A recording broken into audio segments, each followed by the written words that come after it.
Papa তুমি বাঁহ কেলে কাটি আছা? বেটা এই কুকুৰাজনীয়ে কণী পাৰিবলৈ কিবা য'ত ত'ত বগাই ফুৰা দেখিলোঁ। সেইকাৰণে ভাবিছোঁ কুকুৰালৈ বাঁহ এটাকে সাজি দিওঁ। কেনেকৈ সাজিবা তুমি? এই ৰচোন বাঁহটো কাটি ল'বলৈ দেচোন।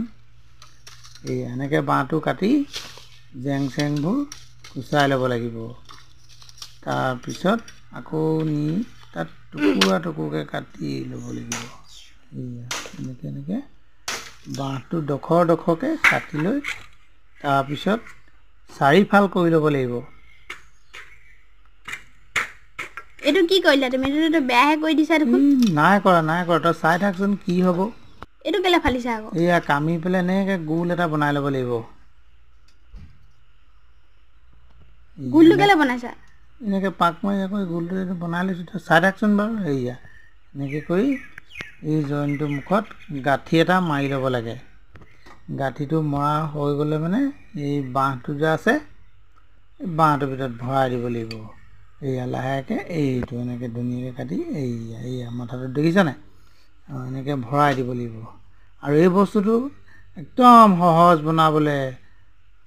কোনোবাই যদি বনাম বুলি ভাবে নহয়, এনেকৈ বাঁহটো চাৰিফালকৈ কাটি লৈ এন্ধাৰি এটা বনাই ল'ব। এন্ধাৰিটো বনাই এনেকৈ খুচি তাৰপিছত ভালকৈ এনেকৈ গাঁঠিয়ে লগাই ৰছীয়ে টাইটকৈ বান্ধি দিব। বান্ধি এইটো পাপা হৈ গ'ল নি?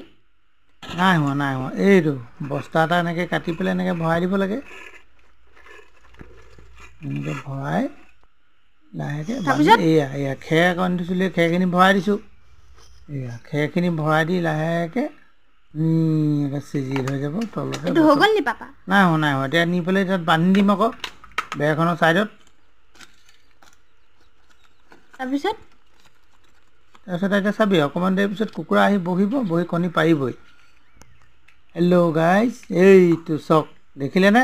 এইটো চক ডিম এটা পাৰি থৈ গ'লেই।